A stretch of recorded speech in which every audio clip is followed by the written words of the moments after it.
تو چونکہ پیچھے صبر کا ذکر چل رہا ہے، پچھلی آیت میں اللہ تعالیٰ نے فرمایا کہ صبر کرنے والوں کے میں ساتھ ہوں، تو یہاں اللہ تعالیٰ نے فرمایا کہ اگر تمہارا کوئی اللہ کے راہ میں شہید ہو جائے تو یہ سب سے بڑا نقصان ہے، سب سے بڑا جو ہے نا دھچکا انسان کو لگتا ہے، سب سے زیادہ چوٹ لگتی ہے۔ تو فرمایا وہ زندہ ہیں لیکن تم شعور نہیں رکھتے، لہذا ان پر واویلا کرنا اور ان پر جو ہے نا برے الفاظ کہنا یا ان کے بارے میں غلط گمانی کرنا یہ اچھا نہیں ہے، بلکہ وہ زندہ ہیں۔ آگے اللہ تعالیٰ فرما رہا ہے وَلَنَبْلُوَنَّكُمْ بِشَيْءٍ مِّنَ الْخَوْفِ وَالْجُوعِ وَنَقْصٍ مِّنَ الْأَمْوَالِ وَالْأَنفُسِ وَالثَّمَرَاتِ۔ ساری کائنات کا مالک اللہ ہے، ہر چیز اللہ تعالیٰ انسان کو عطا کرنے والا ہے، اور جب آدمی مسلمان ہو جاتا ہے نا ایمان والا، تو ایمان لانے کے بعد اس پر آزمائشیں ہوتی ہیں۔ احسب الناس ان یترکوا ان یقولوا آمنا وهم لا یفتنون، فرمایا کیا لوگوں نے گمان کر لیا ہے کہ ایمان والا بن کر وہ سمجھے کہ ہم پر آزمائش نہیں آئے گی بلکہ ان پر آزمائشیں ہوں گی۔ فرمایا جس کا جتنا ایمان مضبوط ہوگا اس پر اتنی زیادہ آزمائشیں ہوتی ہیں، جس کا جتنا ایمان۔ تو اللہ تعالیٰ فرما رہے ہیں یہ آزمائشیں میری طرف سے ہیں۔ اللہ تعالیٰ کیسا بہترین سامان فرمانا، یہ آزمائشیں میری طرف سے ہوتی ہیں، میں آزمانا چاہتا ہوں کہ ان آزمائشوں میں کون پورا اترتا ہے۔ فرمایا وَلَنَبْلُوَنَّكُمْ بِشَيْءٍ مِّنَ الْخَوْفِ، میں ضرور تمہیں آزماؤں گا، یہاں جمع کثیر ہے، ہم ضرور تمہیں آزمائیں گے، من الخوف، کچھ خوف دے کر ہم آزمائیں گے۔ انسان پر زندگی میں خوف مسلط ہو جاتا ہے، خوف عموماً بیرونی اسباب سے ہوتا ہے، بیرونی اسباب کی وجہ سے انسان پر خوف مسلط ہو جاتا ہے، اور خوف کی وجہ سے انسان کے کاروبار ٹھپ ہو جاتے ہیں، خوف کی وجہ سے انسان کھل کر جو ہے نا اپنا کام نہیں کر سکتا، اس کی تجارت، اس کی معیشت، اس کی زراعت، اس کی صنعت حرفت جو وہ اپنے فن کرتا ہے وہ خوف کی وجہ سے نہیں کر سکتا کہ کہیں یہاں سے گولہ نہ آ جائے، کہیں ادھر سے جو ہے دشمن حملہ نہ کر دے، فضائی حملہ نہ ہو جائے، زمینی حملہ نہ ہو جائے، دشمن جو ہر طرف میرے پاس موجود ہے، اور اگر اپنے علاقے کا دشمن ہے تو آدمی سیکورٹی کا انتظام کرتا ہے، کھلا گھوم پھر نہیں سکتا۔ تو اللہ فرما رہے ہیں وَلَنَبْلُوَنَّكُمْ بِشَيْءٍ مِّنَ الْخَوْفِ، ہم تمہاری آزمائش کریں گے کچھ خوف دے کر، کچھ خوف تمہارے اوپر منڈلائیں گے، وَالْجُوعِ، اور فرمایا بھوک دے کر ہم تمہیں آزمائیں گے۔ بھوک جو ہے نا اللہ تعالیٰ نے غذا ہر جاندار کی ضرورت رکھی ہے، جتنے بھی جاندار ہیں غذا ہر چیز کی ضرورت ہے، اور انسان ان جانداروں کا سردار ہے تو انسان کی بھی ضرورت ہے، حتیٰ کہ انبیاء علیہ السلام جو انسان کے سب سے کامل افراد ہیں، اللہ تعالیٰ ان کے بارے میں فرما رہے وَمَا جَعَلْنَاهُمْ جَسَدًا لَا يَأْكُلُونَ الطَّعَامَ، ہم نے ان کو ایسے جسم عطا نہیں کیے کہ وہ کھانا نہ کھائیں، انبیاء بھی کھانا کھاتے ہیں۔ تو بھوک، فرمایا کہ بھوک اللہ تعالیٰ عطا فرماتے ہیں، یہ آزمائش کے طور پر ہوتی ہے، اور بھوک بس اوقات اضطراری ہوتی ہے، اضطراری یعنی بعض علاقوں میں قحط پڑ جاتا ہے، وہاں خوراک اور پانی کی قلت ہو جاتی ہے،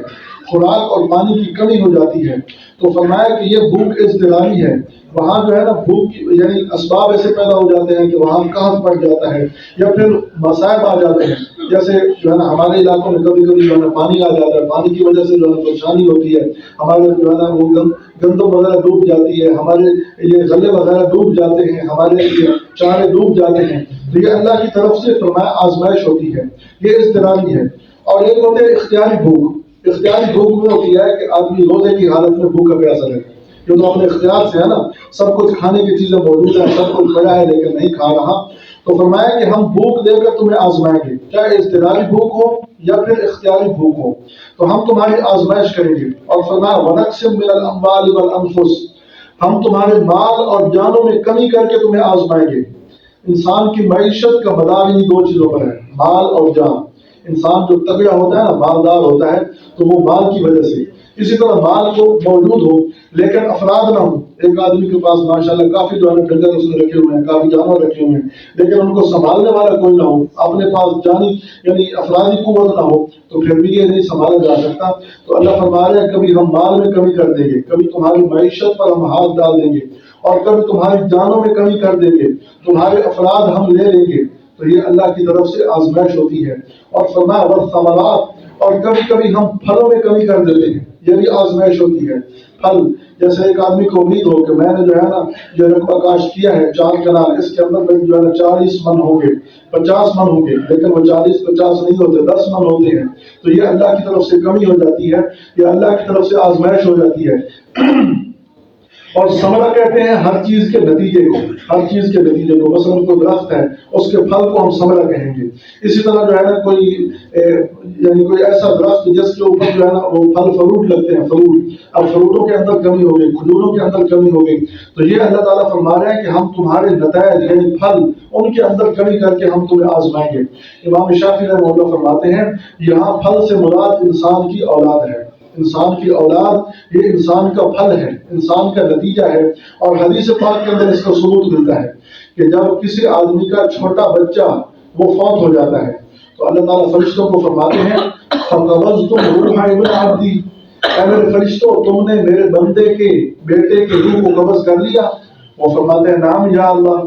ہاں یا اللہ ہم نے قبض کر لیا. تو اللہ تعالیٰ فرماتے ہیں اخذتم ثمرۃ قلبہ،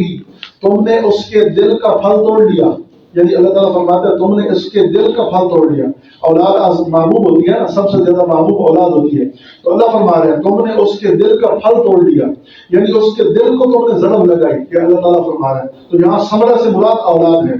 تو پھر فرشتے فرماتے ہیں نام یا اللہ، جی ہاں یا اللہ. اللہ تعالیٰ فرماتے ہیں ماذا قال عبدی، پھر میرے بندے نے کیا کہا؟ فرشتے کہتے ہیں حمدہ واسترجع، اس نے تیری تعریف کی اور انا للہ و انا الیہ راجعون کہا.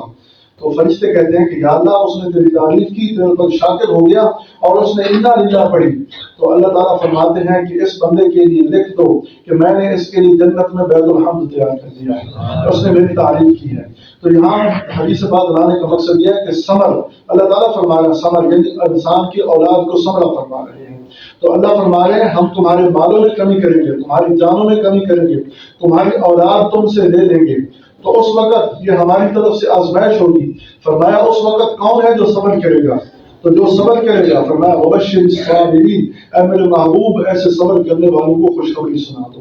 جو اس وقت صبر کرے گا، کل ہم نے صبر کا مفہوم پڑھا تھا کہ صبر ہوتا ہے گناہوں سے رک جانا، عبادت پر اپنے آپ کو قابو کرنا، اور مصیبت کے وقت صبر کرنا. کوئی مصیبت پریشانی آ جائے تو اس وقت اول واہنے میں مصیبت سنتے ہی صبر کر جانا. فرمایا جس آدمی کے اندر یہ صبر والی صفات ہیں فرمایا ان کو خوشخبری دے دو